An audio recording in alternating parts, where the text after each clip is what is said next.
ഹാഷ്മി എന്ന് പറയുന്ന മാധ്യമ പ്രവർത്തകന് ഭയമാണോ? എന്തിനാ ഭയം? നിങ്ങൾക്ക് പേടിയാണോ? പ്രകാശിനെ പേടിയാണോ? നിങ്ങളുടെ ജില്ലാ കമ്മിറ്റി അംഗം, ഒരു കാര്യം നിങ്ങളുടെ ജില്ലാ നേതാവ് അല്ലേ? കൃത്യമായിട്ട് ഉത്തരം പറയാം.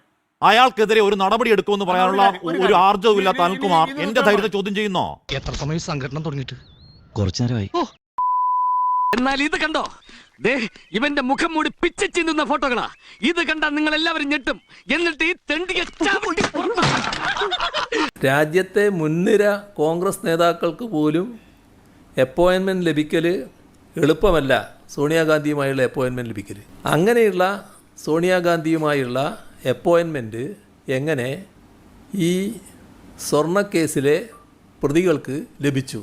അത് ഞാനൊരു ഇരട്ട വരയിട്ട ബുക്കിൽ എഴുതി തരാം, സൗകര്യം പോലെ ഇരുന്ന് വായിച്ചു. അത് 2019, അതായത് ഈ മാരകമായ ക്ഷേത്രക്കൊള്ള ഉണ്ടായ 2019 ശേഷമുള്ള ചിത്രമല്ല, അതിന് മുമ്പുള്ള ചിത്രമാണ്. അതിനോട് പ്രസക്തിയില്ല. അങ്ങനെ പല ചിത്രങ്ങൾ, മുഖ്യമന്ത്രിക്കൊപ്പമുള്ള ചിത്രമുണ്ട്, കടകംപള്ളി സുരേന്ദ്രന്റെ ഒപ്പമുള്ള ചിത്രമുണ്ട്.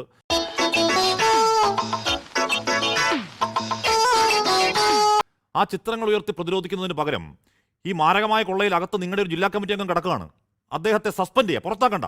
അയ്യോ, അങ്ങനെ പറഞ്ഞൂടാ. അദ്ദേഹത്തെ സസ്പെൻഡ് ചെയ്തുകൊണ്ട് ഞങ്ങൾ ഈ കള്ളക്കൂട്ടത്തിൽ സംശയമേശിയവർക്കൊപ്പം പോലും സംരക്ഷിക്കാൻ ഞങ്ങൾ തയ്യാറല്ല എന്ന പൊളിറ്റിക്കൽ പ്രതിരോധമല്ലേ ഫലപ്രദം? ശ്രീ കെ അനിൽകുമാർ, ഈ ചിത്രം ഉയർത്തുന്നതിനേക്കാൾ ഞാനൊരു സത്യം പറഞ്ഞ് വിശ്വസിക്കൂ. ഞങ്ങൾ ഈ 10 കൊല്ലമായിട്ട് ഏതെങ്കിലും കാര്യത്തിൽ പ്രതിരോധത്തിലാണോ? ക്യാമറ ഞങ്ങൾ പ്രതിരോധത്തിലാണോ? ഫോണിൽ പ്രതിരോധത്തിലാണോ? മാസപ്പടി കേസിൽ പ്രതിരോധത്തിലാണോ? ഈ നാട്ടിലെ മുഴുവൻ ജനങ്ങളോടാണ് ഞാൻ ചോദിക്കുന്നത്. സ്വർണ്ണക്കള്ളക്കടത്ത് കേസിൽ പ്രതിരോധത്തിലാണോ? ഡോളർ കള്ളക്കടത്ത് കേസിൽ പ്രതിരോധത്തിലാണോ? കാമല ഇന്റർനാഷണൽ മുതൽ എത്രത്തോളം ഞങ്ങളുടെ നേരെ കെട്ടിവെക്കുന്നു? അയ്യോ, പച്ചവെള്ളം ചവച്ചു കുടിക്കണ പഞ്ചപാവം. പത്തോമാനെ പുറത്താക്കാൻ തയ്യാറുണ്ടോ ശ്രീ കെ അനിൽകുമാർ? ഈ മാരകമായ ക്ഷേത്രക്കുള്ളിൽ അകത്ത് കിടക്കുന്ന നിങ്ങളുടെ ജില്ലാ കമ്മിറ്റി അംഗത്തെ സസ്പെൻഡ് ചെയ്യാൻ കഴിയുമോ? ആവശ്യമില്ലാത്ത ചോദ്യങ്ങൾ ചോദിക്കരുത്. താങ്കൾ കമല ഇന്റർനാഷണലിലേക്ക് പോവാണ്, അതിന് മറുപടി ഇല്ലാത്തതുകൊണ്ടാണ്. അതാണ് പ്രതിരോധം. ഞാൻ അതിലേക്ക് പറയട്ടെ, ഒന്ന് പറയട്ടെ. പറയൂ. ഞങ്ങൾക്ക് ഡിഫൻസിന്റെ പ്രശ്നമേ ഇല്ല, ഞങ്ങൾ ഒഫൻസിലാണ്. എന്റെ പൊന്നടി, എനിക്ക് അറിയാൻ പാടില്ലായിട്ട് ചോദിക്കുക. നീ ഒരു ഒറ്റ ഡയലോഗ് വെച്ച് എത്ര കാലം ഈ ഫീൽഡിൽ പിടിച്ചേക്കും? ഞങ്ങളുടെ ഒഫൻസ് എന്താന്ന് വെച്ചാൽ 10 കൊല്ലക്കാലമായി ഞങ്ങൾ വെല്ലുവിളിക്കുകയാണ്. ഇന്ത്യ രാജ്യത്ത് കമ്മ്യൂണിസ്റ്റ് പാർട്ടി തലകുനിക്കേണ്ട, കേരളത്തിലെ CPM-ഓ ഇടതുപക്ഷമോ മന്ത്രിസഭയോ മന്ത്രിമാരോ തലകുനിക്കേണ്ട ഒരു കുറ്റവും ഞങ്ങൾ ചെയ്തിട്ടില്ല.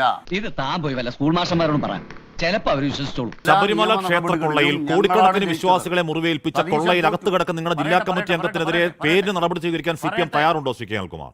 ആരോട് ഇതിങ്ങനെ എത്ര വട്ടം പറഞ്ഞു? പേരിന് നടപടി, വിശ്വാസികളെ ബോധ്യപ്പെടുത്താനെങ്കിൽ പേര് നടപടി തയ്യാറുണ്ടോ? അല്ല, ആരെയും ബോധ്യപ്പെടുത്തേണ്ട ഒരു നടപടി എടുക്കാൻ ഉദ്ദേശിക്കുന്നില്ല. ആരെയും ബോധ്യപ്പെടുത്താൻ ഞങ്ങളുടെ പാർട്ടിയുടെ ബോധ്യം എന്താണോ അതുണ്ടാവും. അടിപൊളി. ഇന്നത്തെ വിഷയം എന്താണ്? ബഹുമാനപ്പെട്ട മുഖ്യമന്ത്രി എന്തിനാണ് ചിത്രത്തിലേക്ക് പോയത്? ഇതാണ് ചോദ്യം. ഉത്തരം എന്താണ്? നമ്മുടെ നാട്ടിലെ ഏറ്റവും പ്രധാനപ്പെട്ട നിയമപരമായ പ്രശ്നം കോടതിയിലാണ്. നമ്മൾ ആര് വിചാരിച്ചാൽ ഇത് തീർപ്പാവില്ല. ആരെങ്കിലും കള്ളനാകാൻ തീരുമാനിച്ചാൽ, അല്ലെ കള്ളനാക്കാൻ തീരുമാനിച്ചാൽ നടക്കില്ല. കള്ളനല്ലെങ്കിൽ ഒഴിവാകുകയില്ല. എന്താ പറഞ്ഞ? ഞങ്ങളുടെ ക്വസ്റ്റൻ എന്താണ്? ശബരിമലയിൽ ഈ പോറ്റി ആരാണ് കൊണ്ടുവന്നത്? അത് രാഷ്ട്രീയ പ്രശ്നമാണ്. ആ രാഷ്ട്രീയ പ്രശ്നത്തിന്റെ ഉത്തരമാണ് ഞങ്ങൾ കുറച്ചു നാളായി പറഞ്ഞുകൊണ്ടിരിക്കുന്നത്. മാധ്യമങ്ങൾ കേൾക്കാൻ തയ്യാറല്ല. ഇന്ന് മുഖ്യമന്ത്രി കൃത്യമായും ആ രാഷ്ട്രീയ പ്രശ്നത്തിന് ഉത്തരം പറഞ്ഞു. എന്താണ് രാഷ്ട്രീയ പ്രശ്നം? ശബരിമലയുടെ പ്രതിനിധികളായി, അയ്യപ്പന്റെ പ്രതിനിധികളായി സോണിയാഗാന്ധിയുടെ വീട്ടിൽ പ്രയാർ ഗോപാലകൃഷ്ണൻ, ആന്റണി, ശബരിമലയുടെ അവിടുത്തെ MP, ശബരിമല ഇരുന്നിടത്തെ MLA, ഇവരെന്തിനാണ് ഈ പോറ്റിയും ഗോവർദ്ധനും അവിടെ പോയത്? താൻ കേട്ടിട്ടുണ്ടാണോ സാറേ ആ കഥയോ? ആ കഥ ഞാൻ കേട്ടിട്ടില്ല. കള്ളന്മാരെ സോണിയാഗാന്ധിയുടെ വീട്ടിൽ കൊണ്ടുപോയി ശബരിമല അയ്യപ്പ പൂജ ചെയ്ത് അങ്ങയുടെ പാർട്ടിയുടെ ജില്ലാ കമ്മിറ്റി അംഗം അകത്ത് കിടക്കുക, പല കോടതികളിൽ പോയി ജാമ്യമില്ല തള്ളിത്തള്ളി പോവാണ്, കോൺസ്പിറസിയിൽ പങ്കുണ്ട് എന്ന് SIT പറയുകയാണ്. ഞാനിത് വിശ്വസിക്കില്ല. കല്ലടിക്കുന്ന് പഞ്ചായത്തിന്റെ പ്രസിഡന്റ് എന്ന നിലയിൽ ഞാൻ ഈ നാട്ടുകാരോട് ആചാദിക്കുകയാണ്, നിങ്ങളും ഇത് വിശ്വസിക്കരുത്. അദ്ദേഹത്തെ ചേർത്ത് കെട്ടിപ്പിടിച്ചോണ്ട് നിങ്ങൾ ചോദിക്കുകയാണ് പോറ്റിയെ പോയി കണ്ട ഈ പറഞ്ഞ അടൂർ പ്രകാശിനെ പുറത്താക്കുമെന്ന്. എന്തൊരു വാദമാണ് ശ്രീ കെ അനിൽകുമാർ? ബുദ്ധി ഇല്ലെങ്കിൽ എന്താ ചെയ്യാ? അങ്ങക്ക് ബോധ്യം ഉണ്ടാവുന്നുണ്ടോ അങ്ങ് ഉന്നയിക്കുന്ന വാദത്തിന്റെ പൊള്ളത്തരം? എന്തൊരു വിഡ്ഢിയാണ്. അതെ, ഞാൻ ചോദിക്കാത്തത് കാരണം അന്ന് ബഹുമാനപ്പെട്ട രാഷ്ട്രീയ നേതാവായതുകൊണ്ടാണ്. ഹാഷ്മി, ഞാൻ ബഹുമാനിക്കുന്ന ആളായതുകൊണ്ടാണ് ഞാൻ ആ വാക്ക് ചോദിക്കാത്തത്. നിങ്ങൾ എന്തൊരു വിഡ്ഢിത്തരമാണ്. എവിടെ ഇതൊരു നടക്കി പോണ ലക്ഷണില്ല. ഞാൻ ഇവന്റെ 2 വാങ്ങിച്ചിട്ടേ പോവുള്ളൂ. ഞാൻ അങ്ങോട്ട് ചോദിക്കാത്തതിന് കാരണം ഞാൻ ബഹുമാനിക്കുന്ന ആളായതുകൊണ്ടാണ് ആ വാക്ക് ഉപയോഗിക്കാത്തത്. എടാ രാഘവ, ഏത് ഭാഷയിലാണ് ഇതിന് മറുപടി പറയേണ്ടതെന്ന് എനിക്കറിയാം. ഇതൊരു കമ്മിറ്റി മീറ്റിംഗ് ആയതുകൊണ്ട് തൽക്കാലം ഞാൻ ക്ഷമിക്കുന്നു.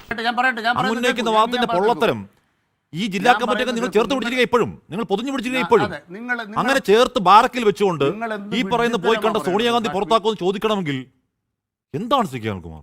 ഇവന് കുറച്ച് ബുദ്ധി ഉണ്ടായിരുന്നെങ്കിൽ മന്ദബുദ്ധി എന്നെങ്കിലും വിളിക്കായിരുന്നു. അതും ഇല്ലാതായി. നിങ്ങൾ സ്വയം പറയുന്ന വിഡ്ഢിത്തരം ഒന്ന് മനസ്സിലാക്കൂ. ഞങ്ങൾ രാഷ്ട്രീയമായി എടുക്കേണ്ട നിലപാട് ഞങ്ങൾ എടുക്കും. അത് പാർട്ടി സെക്രട്ടറി വ്യക്തമാക്കിയിട്ടുണ്ട്. വെറും വാഗ്ദാനം. അതിനെക്കുറിച്ച് നിങ്ങളൊരു കളവ് പറഞ്ഞ ആളാണ്. അതുകൊണ്ട് നിങ്ങളുടെ മുന്നിൽ ഒരു ചാഞ്ചല്യം ഇല്ലാതെയാണ് ഞാൻ തലകുനിച്ചിരിക്കുന്നത്. അങ്ങളെ അനവസരത്തിൽ വിവരക്കേട് പറയുന്നല്ല തമാശ. നടപടി എടുക്കുന്ന ധൈര്യം ഉണ്ടോ ആദ്യം ഒരു അനിൽകുമാർ? കാര്യം ചെയ്യും. CPM ഉടൻ സംസ്ഥാന നടപടി സമിതി എടുക്കും. അംഗമായ ശ്രീ കെ അനിൽകുമാറിന് ഞാൻ പത്മകുമാറിനെതിരെ നടപടി ഉണ്ടാകും എന്ന് പറയാനുള്ള ധൈര്യം ഉണ്ടോ? എന്ത് പറ്റി?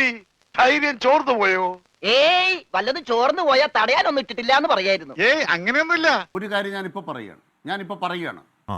നിങ്ങൾ ഈ ചാനൽ ചർച്ചയെ കളവ് പറഞ്ഞ ഒരാളാണ്. എന്താ നിങ്ങൾ കളവ് പറഞ്ഞത്? ഒരു കളവ് പറഞ്ഞിട്ടില്ല. പോട്ടെ, നമുക്ക് പത്മകുമാറിനെതിരെ ഉടൻ നടപടി ഉണ്ടാകും എന്ന് ഗോവിന്ദൻ മാസ്റ്റർ കണ്ണൂരിൽ പറഞ്ഞു. എന്നിട്ട് എന്താ ഇന്ന് വരെ നടപടിയില്ലാത്തത്? നിങ്ങൾ ആദ്യം പറഞ്ഞ കളവായിരുന്നു. ഒരു യുദ്ധം ഒഴിവാക്കാൻ കാല് പിടിച്ചപ്പോ തലക്കയറിയിരുന്ന് മുടിവെട്ട അങ്ങേക്ക് ധൈര്യമുണ്ടോ നിങ്ങളത് ശ്രീ കെ അനിൽകുമാർ? കാരണം എന്താണ്? മാരകമായ ക്ഷേത്രക്കൊള്ളയിൽ സംശയത്തിൽപ്പെട്ട് ഞാൻ ജയിലിൽ പറയട്ടെ. കിടക്കുന്ന നിങ്ങളുടെ എന്റെ ജില്ലാ ധൈര്യം കമ്മിറ്റി പറയട്ടെ. അംഗത്തെ മുൻ MLA നടപടിയെടുക്കും എന്ന് പറയാൻ ധൈര്യം അങ്ങേക്കുണ്ടോ?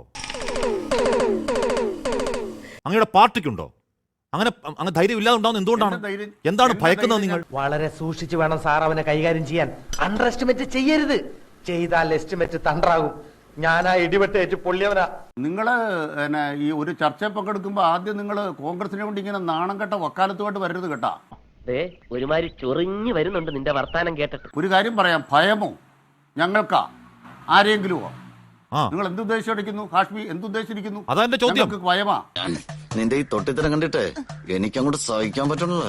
10 കൊല്ലം ഭരിച്ചിട്ടാ. പത്മകുമാറിനെതിരെ നടപടി എടുക്കും എന്ന് പറയാൻ കാര്യം ഞങ്ങളുടെ നിങ്ങളുടെ നാവിന് വിലങ്ങിടുന്ന എന്താണ് സി കെ അനിൽകുമാർ? എനിക്ക് മനസ്സിലാവുന്നില്ല, എന്റെ ലോജിക്കിന് മനസ്സിലാവുന്നില്ല. ഭാരിച്ച ചോദ്യം ചോദിച്ച് എന്നെ വെറുതെ ബുദ്ധിമുട്ടിക്കണ്ട. പറയുന്ന അങ്ങോട്ട് കേട്ടാ മതി. ഹാഷ്മി തന്നെ കോൺഗ്രസിനെ രക്ഷിക്കാനുള്ള തത്രപ്പാടി പറഞ്ഞു. പോറ്റിയെ പോയി കണ്ട ഒരു ചെറിയ കുറ്റമേ അടൂർ പ്രകാശ് ചെയ്തിട്ടുള്ളൂ. ഇപ്പൊ ഈ ചർച്ച പറഞ്ഞു. നിന്റെ വായിൽ എങ്ങനെയാടാ ഇത്രയും പെട്ടെന്ന് ഇത്രയും വലിയ നുണകൾ വരുന്നേ? നിങ്ങൾക്ക് ഭയമാണോ? എന്റെ ചോദ്യം, ഹാഷ്മിക്ക് ഭയമാണോ? എന്താ? ആ അടൂർ പ്രകാശിന്റെ ഫോൺ നമ്പർ ഉണ്ട്, വിളിക്ക്. ആന്റോ ആന്റണിയുടെ ഫോൺ നമ്പർ ഉണ്ട്, വിളിക്ക്. സമ്മതിക്കില്ല. ഞാൻ തെറ്റ് ചെയ്തവൻ ശിക്ഷ അനുഭവിക്കണം. ഹാഷ്മി എന്ന് പറയുന്ന മാധ്യമ പ്രവർത്തകന് ഭയമാണോ? എന്തിനാ ഭയം? നിങ്ങൾക്ക് പേടിയാണോ? നിങ്ങൾക്ക് അടൂർ പ്രകാശിനെ പേടിയാണോ? സുധാകര ശ്യാമളൻ സാറിന് നല്ല ഉഷാറിലാണല്ലോ. നിങ്ങൾക്ക് ആന്റോ എന്തിനാ ഭയം? ആന്റണിയെ പേടിയാണോ? ശ്രീ കെ അനിൽകുമാർ നിങ്ങൾക്ക് ഹാഷ്മിയെ- പത്മകുമാറിനെ ഹാഷ്മി എന്ന് എതിരെ പറയുന്ന നടപടി ഉണ്ടാകുമെന്ന് അങ്ങേക്ക് പറയാൻ ഞാൻ പറയട്ടെ, ധൈര്യമില്ലാത്തത് ഞാൻ അങ്ങയുടെ പറയട്ടെ. പാർട്ടിയുടെ പ്രശ്നമാണ്. ശ്രീ കെ അനിൽകുമാർ പത്മകുമാറിനെതിരെ നടപടി ഉണ്ടാകും എന്ന് പറയാൻ അനിൽകുമാറിനെ വിലക്കുന്നത് അങ്ങ് CPM പ്രതിനിധി ആയതുകൊണ്ടാണ്. അടൂർ പ്രകാശിനെ വിളിക്കുമെന്നും ചോദിക്കുമെന്നും പറയാൻ എനിക്ക് ഭയമില്ലാത്തത് കാരണം എനിക്ക് ബാഗേജ് ഇല്ല. വല്ല കാര്യമുണ്ടോ? എന്തിനാണ് ഇങ്ങനെ ഇല്ലാന്ന് നടക്കണേ? ഓ, അപ്പൊ ഒരു കാര്യം പറയാം. പറയൂ. ഒരു MPയെ വിളിക്കാനുള്ള ധൈര്യം പോലും ഇല്ലാത്ത ഒരാൾ ചർച്ചയ്ക്ക് ഇറങ്ങിയിരിക്കുകയാണ്. അധികം നിന്ന് വാചകം അടിച്ച നിന്റെ അണ്ണാക്കിൽ ഞാൻ 12 കോരി ഒഴിക്കും. വേറെ പണി നോക്ക്. ശ്രീ കെ അനിൽകുമാർ ജയിലിൽ കിടക്കുന്ന ഒരാളെ പറ്റി ചോദിക്കുന്നേ. നിങ്ങളുടെ ജില്ലാ കമ്മിറ്റി അംഗം, നിങ്ങളുടെ ജില്ലാ നേതാവ് അല്ലേ? കൃത്യമായിട്ട് ഉത്തരം പറയാം. അയാൾക്കെതിരെ ഒരു നടപടി എടുക്കുമെന്ന് പറയാനുള്ള ഒരു ആർജവും ഇല്ലാത്ത അനിൽകുമാർ എന്റെ ധൈര്യത്തെ ചോദ്യം ചെയ്യുന്നോ? നിർത്തി അങ്ങ് അവമാനിക്കുവാണെന്നേ. എന്ന് പറയുന്ന മാധ്യമ പ്രവർത്തകനെ ഞാൻ 1000 തവണ വെല്ലുവിളിക്കുന്നു. ആയിക്കോട്ടെ. ചോണയുണ്ടെ കൊണ്ടുപോവാ. ആയിക്കോട്ടെ. ചോണയുണ്ടെ അടൂർ പ്രകാശിനെ കൊണ്ടുപോവാ. ആയിക്കോട്ടെ. പക്ഷെ ചോണയുണ്ടെങ്കിൽ പത്മകുമാറിന് ആന്റോ നടപടി ഇല്ലാത്ത ആന്റണിയെ എന്താ എന്ന അവരെ ചോദ്യത്തിന് കാണുമ്പോൾ വാലും അങ്ങ് എത്ര ചുരുട്ടി ചൊടിച്ചാലും വീട്ടിൽ പോകുന്ന കേൾക്കുന്നവർക്ക് മനസ്സിലാവുന്നുണ്ട്. പിന്നെ നാണക്കെടുത്തി. ഞാൻ പോറ്റിക്കെതിരെ തിരിച്ചു കുറ്റപത്രമുണ്ടോ? ചോദിക്കുന്നു. കോൺഗ്രസിന്റെ 2 എംപിമാർ കെ. അനിൽകുമാർ പോറ്റിക്കെതിരെ കുറ്റപത്രമുണ്ടോ? ചോദിക്കാൻ ധൈര്യമില്ലാതെ പോറ്റിക്കെതിരെ അവര് കുറ്റപത്രമുണ്ടോ? പറയുന്ന എന്തെങ്കിലും വാങ്ങിച്ചിട്ട് ഞങ്ങളുടെ നേരെ വരരുത്. നിങ്ങൾ അറപ്പുളവാക്കുന്ന ദാസ്യവേലയായിട്ട് ഇറങ്ങിയിരിക്കുകയാണ്. എന്ത് പറഞ്ഞിട്ട് കാര്യമില്ല. അറപ്പുളവാക്കുന്ന ദാസ്യവേലയായിട്ട് അങ്ങനെ എന്ത് തരം താഴ്ന്ന വർത്താനം പറഞ്ഞാലും അറപ്പുളവാക്കുന്ന ദാസ്യവേല, എന്ത് നിലവാരം കുറഞ്ഞ വാക്കുകൾ പറഞ്ഞാലും എന്താ കാരണം? ജയിലിൽ കിടക്കുന്ന അങ്ങയുടെ ജില്ലാ കമ്മിറ്റി അംഗത്തിനെതിരെ നടപടി എടുക്കാത്തതിന് ധൈര്യമില്ലേ എന്ന ചോദ്യത്തിന് മറുപടിയല്ല ശ്രീ കെ. അനിൽകുമാർ. പോറ്റിക്കെതിരെ കുറ്റപത്രമുണ്ടോ? ഗോവർദ്ധനെതിരെ കുറ്റപത്രമുണ്ടോ? പോറ്റിയും ഗോവർദ്ധനും കുറ്റക്കാരാണ്. സോണിയാഗാന്ധി പോയി കണ്ടത് പിഴവാണ്. നിങ്ങൾക്ക് ബോധ്യമുണ്ട്. നിങ്ങൾക്ക് പത്മകുമാറിന്റെ കാര്യത്തിൽ വാസുവിന്റെ കാര്യത്തിൽ മാത്രം ബോധ്യമില്ല. അല്ല, അതിനാണ് ഇരട്ടത്താപ്പ് എന്ന് പറയുന്നത്. എനിക്ക് ജലദോഷമുള്ള ശരണമയ്യപ്പ മകര വിളക്ക് കണ്ട്